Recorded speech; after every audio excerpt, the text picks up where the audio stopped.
Assalamualaikum warahmatullahi wabarakatuh. Tonton Fahriza Nora Official. Subscribe, like, share, and comment. Assalamualaikum warahmatullahi wabarakatuh. Assalamualaikum warahmatullahi wabarakatuh.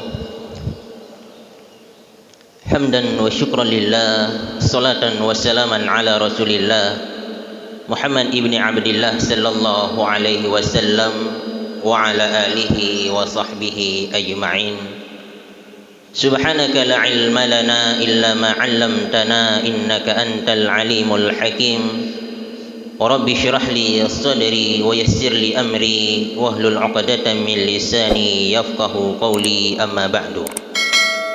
Puji syukur kita panjatkan kehadirat Allah Subhanahu wa taala atas limpahan rahmat dan karunia-Nya kepada kita semua, yang alhamdulillah sampai dengan subuh ini Allah masih meringankan langkah kaki kita untuk meninggalkan kamar yang nyaman, kasur yang empuk, lalu kemudian kita berjalan dalam kegelapan malam menuju ke rumah Allah untuk bersujud dan bersimpuh di hadapan Allah Subhanahu wa taala. Mudah-mudahan salat subuh berjamaah kita pada pagi hari ini menjadi penyebab Allah menurunkan keberkahan untuk kita semua. Selawat dan salam kita sanjungkan keharibaan Nabi besar Muhammad sallallahu alaihi wasallam, juga kepada para al dan sahabat beliau sekalian. Yang kami muliakan kepada Abi Imam Syekh beserta seluruh pengurus Masjid Agung yang kita cintai ini. Yang kami muliakan kepada ayahanda, kakanda, dan seluruh guru-guru kita di komunitas GPS. Yang kami hormati juga kepada seluruh jamaah setia GPS. Tentunya kepada kita semua hadirin dan hadirat yang dimuliakan oleh Allah Subhanahu wa taala. Berdasarkan pengumuman panitia yang barusan kita dengar, hari ini, pagi ini, GPS telah mencapai angka yang ke-300. Artinya mereka para pejuang GPS telah berjuang selama 300 pekan lamanya. Ada yang berjuang dengan tenaganya, ada yang berjuang dengan hartanya, dan ada yang berjuang dengan pikirannya untuk mensukseskan acara dakwah, memakmurkan masjid-masjid di waktu subuh. Dan ini salah satu prestasi yang pantas dan patut untuk diapresiasi. 300 pekan telah mereka berjuang tanpa dibayar, dan tidak sedikit pun mereka digaji. Maka saya ingin berpesan kepada mereka, siapapun mereka, panitia GPS dan SMS, baik yang muda atau yang tua, satu pesan kepada mereka, bahwa bila dalam 300 pekan yang telah kalian perjuangkan, dalam 300 pertemuan yang telah kalian selenggarakan, ada satu saja hamba Allah yang mendapatkan hidayah melalui perantara kalian, itu sudah cukup untuk membuat kalian tersenyum di hadapan Allah pada hari kiamat.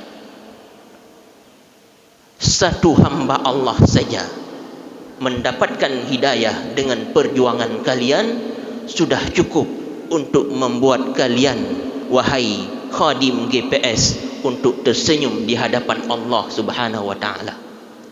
Pada suatu hari Rasulullah bersabda kepada Ali bin Abi Thalib, "Fawallah, demi Allah, la ayyahdiyallahu bika rajulan wahida," bahwa seseorang mendapatkan hidayah melalui perantaramu, wahai Ali, khairul laka min ayyakuna laka min khumurin ni'am, itu lebih baik untukmu daripada engkau memiliki satu onta yang berwarna merah.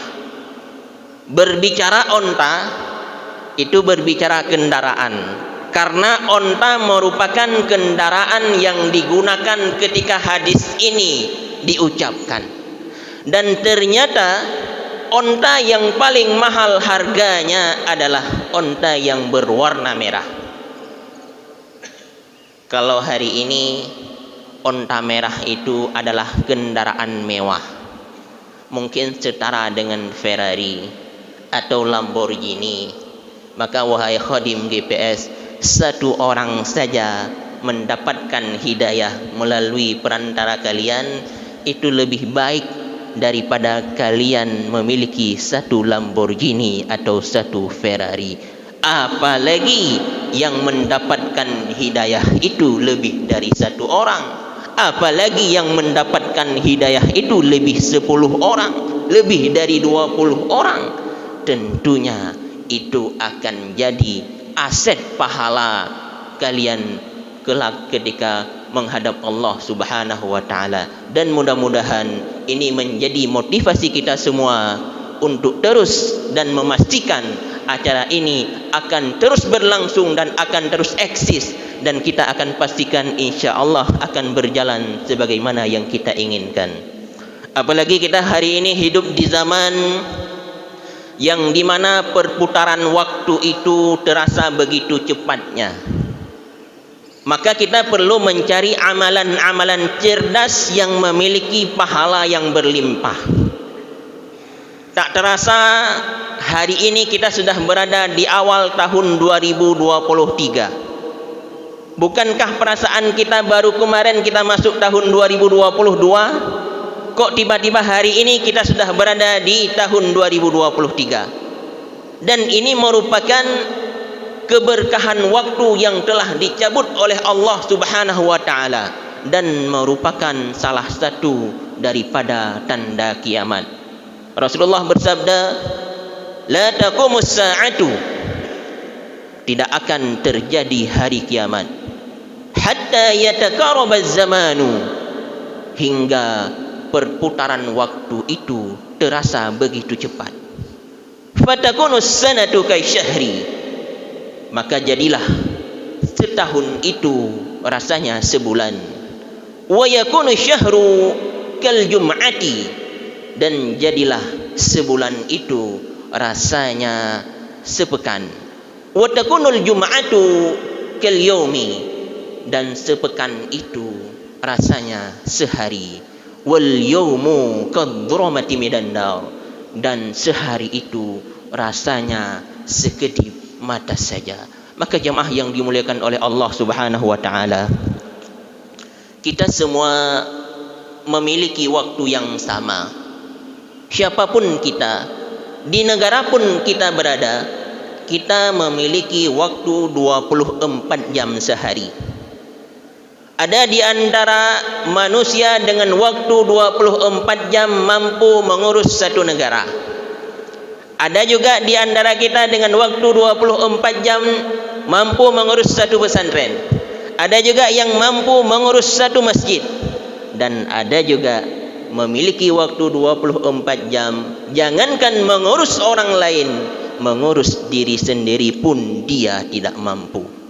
Maka di sini jelas masalahnya bukan di waktu, tapi bagaimana kita menggunakan waktu. Karena Allah telah memberikan waktu yang sama kepada kita, dan kualitas kita itu akan ditentukan oleh bagaimana kita memanfaatkan waktu. Contohnya, tadi malam kita memasuki malam yang sama. Di antara kita ada yang bangun untuk melakukan solat tahajud. Tentunya berbeda kualitas malamnya dengan mereka yang tidak bangun melakukan solat tahajud. Yang bangun solat tahajud, dosanya diampuni oleh Allah Subhanahu wa taala. Doa-doanya dikabulkan oleh Allah Subhanahu wa taala, dan kehidupan besoknya akan diberikan keberkahan oleh Allah Subhanahu wa taala.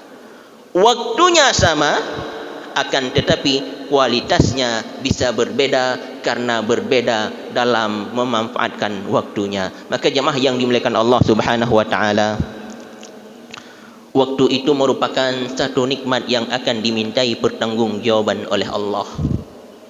Bahkan tidak akan tergerak kaki kita di padang mahsyar hatta yus'alu an arba, hingga Allah memintai pertanggungjawaban terhadap 4 perkara. Di antaranya an umrihi fima afna, umurmu kau habiskan kemana.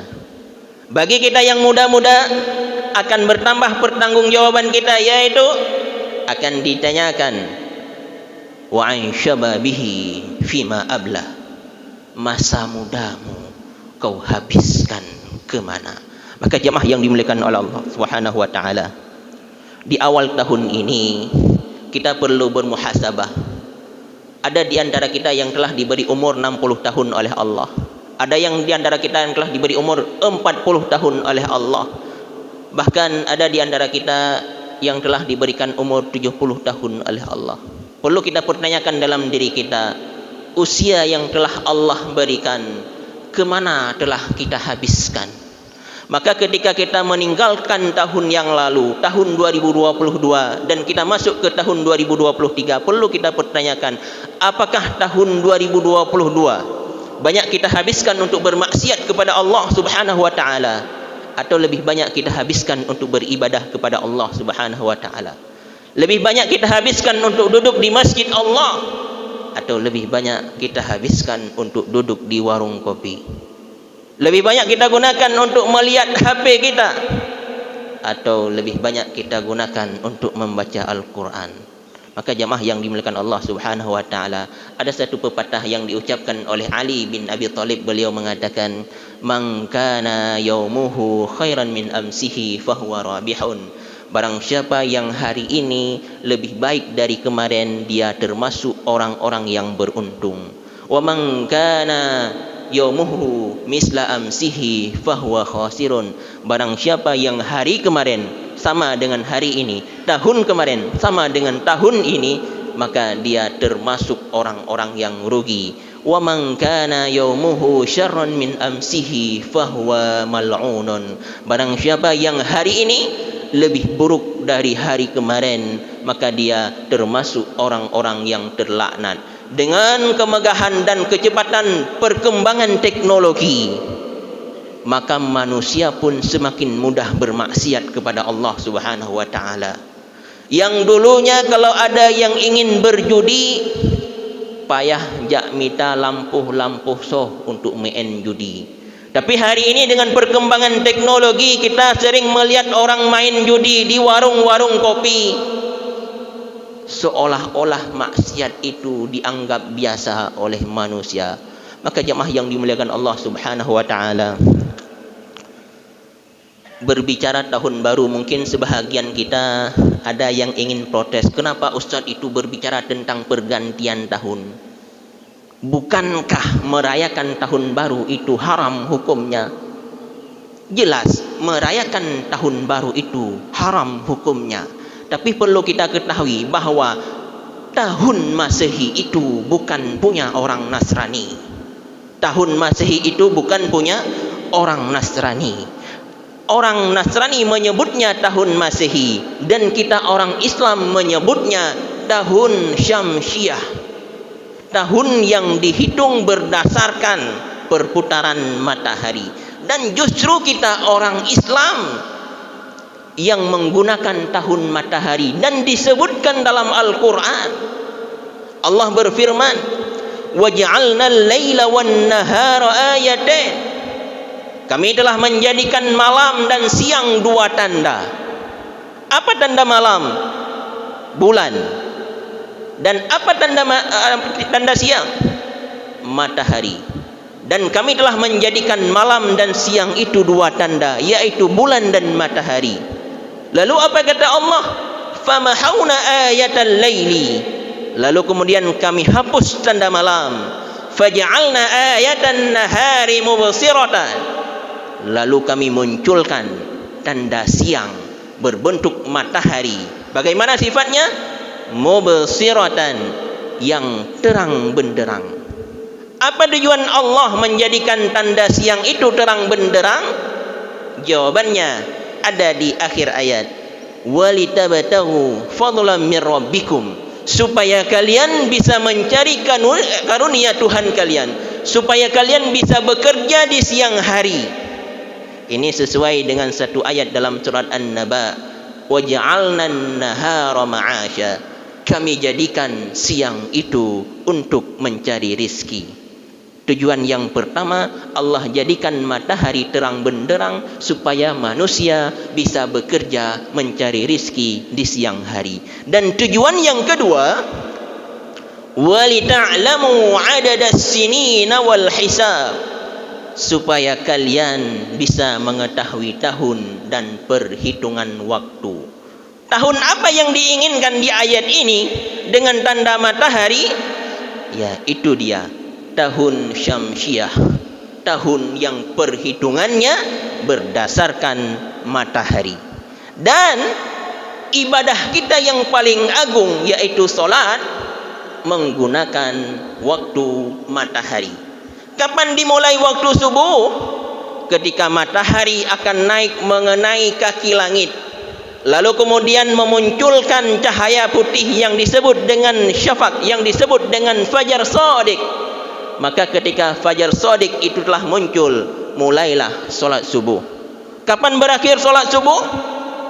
Ketika terbitnya matahari, menggunakan waktu matahari. Kapan kita melaksanakan solat zuhur? Ketika matahari di atas kepala kita, lalu kemudian condong atau tergelincir ke arah barat, masuk waktu solat asar, menggunakan waktu matahari. Kapan kita melaksanakan solat maghrib? Ketika tenggelam matahari. Allah yang mewajibkan solat dan Allah yang menentukan waktunya, dan ternyata menggunakan waktu matahari. Lalu adakah ayat yang berbicara tentang waktu bulan? Allah berfirman dalam surat Yunus ayat 4. Allah berfirman,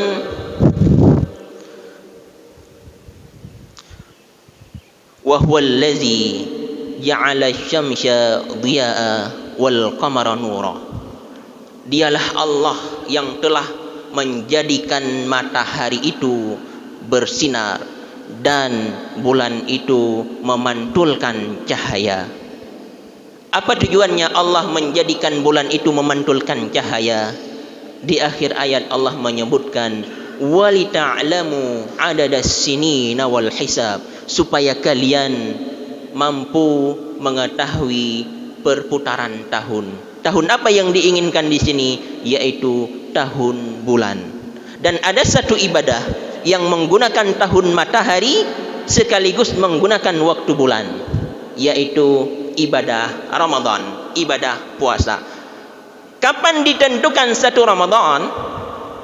Itu ditentukan oleh waktu bulan. Nabi bersabda, sumu li ru'yatihi waftiru li ru'yatihi. Berpuasalah kalian ketika melihat anak bulan, dan berbukalah, maksudnya berhari rayalah ketika kalian melihat anak bulan. Awal Ramadan dan 1 Syawal ditentukan oleh waktu bulan. Akan tetapi waktu sahur dan waktu berbuka itu ditentukan oleh waktu matahari. Kapan kita berbuka? Ketika terbenam matahari. Kapan kita akhir sahurnya? Itu pun menggunakan waktu matahari. Maka jemaah yang dimuliakan Allah Subhanahu wa taala, rugi sekali rasanya bila kita serahkan mentah-mentah waktu atau tahun syamsiah itu kepada orang-orang Nasrani, karena tahun ini bukan milik mereka. Jemaah urang Syiklun yang berbahagia, calon masuk surga. Maka di awal tahun 2023 ini, mari kita merenung sedikit apa yang telah kita kerjakan untuk mengesong hari esok. Allah berfirman dalam satu ayatnya, ya ayyuhalladzina amanu taqullaha wal tanzur nafsun ma qaddamat lighad. Wahai orang-orang yang beriman, bertakwalah kepada Allah, dan hendaklah kalian memperhatikan apa yang telah kalian siapkan untuk hari esok. Para ulama tafsir sepakat mengartikan kata-kata besok itu adalah maksudnya dengan hari kiamat. Kenapa Allah menyebutkan kata besok? Kenapa tidak langsung Allah menyebutkan wal tanzur nafsun ma qaddamat liyaumil qiyamah? Ibnu Katsir mengatakan tujuannya untuk menghujamkan dalam diri kita bahwa seandainya kiamat itu terjadi besok hari, apa yang telah kita lakukan untuk menghadapi kiamat itu. Seandainya kita akan dihisab besok pagi, amalan apa yang telah kita lakukan dalam waktu yang telah diberikan oleh Allah untuk menghadapi hisab tersebut. Dan kiamat yang pastinya semua kita akan mengalaminya sebelum kiamat itu terjadi adalah kematian. Karena kematian itu kiamat kecil bagi tiap-tiap kita. Karena begitu kita mati, selesai semua urusan kita yang berhubungan dengan dunia. Maka untuk mengisi waktu kita di tahun baru ini, Allah berfirman, wattaqullah, bertakwalah kalian kepada Allah. Apa itu takwa? Dengan bahasa sederhananya adalah mengerjakan perintah Allah dan meninggalkan larangannya. Umar bin Abdul Aziz mengatakan arti takwa itu laisa taqwa bisiyamin nahar wa qiyamil lail. Takwa itu bukan puasa di siang hari dan bukan bangun di malam hari.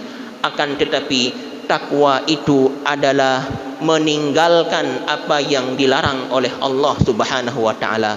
Dan pertanyaan berikutnya, kenapa kita harus bertakwa kepada Allah?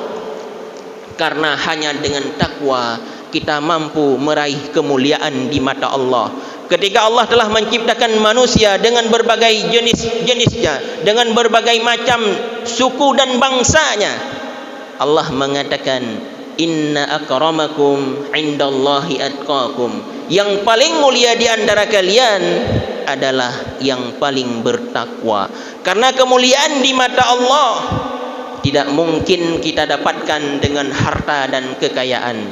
Tidak mungkin kita dapatkan dengan pangkat dan jabatan. Kemuliaan di mata Allah tidak mungkin kita raih dengan nasab dan keturunan.